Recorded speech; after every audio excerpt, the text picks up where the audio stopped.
একজন রেজিস্টারে নাম লিখছে আর একজন কাগজে কিছু লিখেই চলেছে। পাশে আছেন অনেক মানুষ। দেখে মনে হতে পারে কোনো ভূমি রেজিস্ট্রার অফিসের দৃশ্য, কিন্তু না, উপজেলা স্বাস্থ্য কমপ্লেক্সের বহির্বিভাগে এভাবেই রোগী দেখেন চিকিৎসক।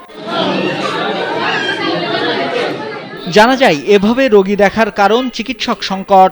হাসপাতালে ৩০ জনের পদের অনুমোদন থাকলেও বর্তমানে কাগজে কলমে মাত্র ৫ জন চিকিৎসক রয়েছেন, যার মধ্যে ৩ জন প্রশিক্ষণে আছেন। ফলে স্বাস্থ্য কর্মকর্তা সহ মাত্র ২ জন চিকিৎসককে পুরো উপজেলার ২ লাখ মানুষের চিকিৎসা সেবা দিতে হচ্ছে।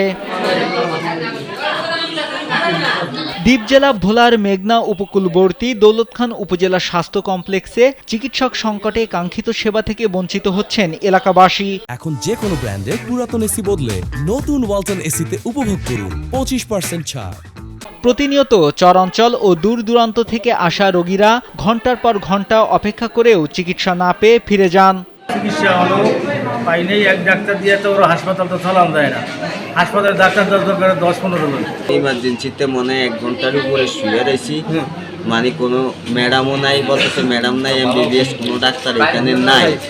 তারপরে অনেক রিকোয়েস্টের পরে ভর্তি দিছে, দেওয়ার পরে যে বাইরের থেকে ট্যাবলেট 2 সাইডে কিনে আনছি, এই খাইয়া শুয়ে রয়েছি। এখানে চিকিৎসা কোনো কিছু হইতেছে না, ডাক্তার আসে না, কিছু আসে না। ওই মহিলা একজন আসে, এসে কোনো মিনিটে দেখে যায়, এসে আর কোনো খোঁজখবর থাকে না।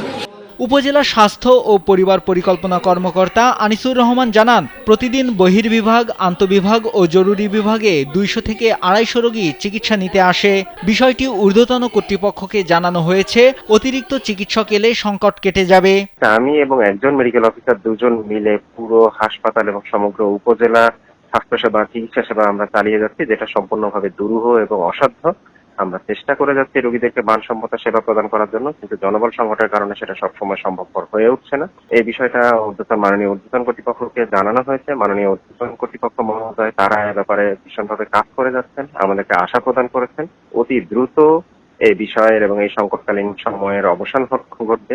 শুধু চিকিৎসক সংকটই না, নার্স ও তৃতীয় চতুর্থ শ্রেণীর কর্মচারীরও সংকট রয়েছে হাসপাতালে। 19 জন নার্স থাকার কথা থাকলেও বর্তমানে 7 জন নার্স সেবা দিচ্ছেন। তৃতীয় শ্রেণীর কর্মচারীর মধ্যে 26 জনের বিপরীতে আছেন 18 জন, আর চতুর্থ শ্রেণীর 22 জনের পরিবর্তে কর্মরত আছেন 17 জন।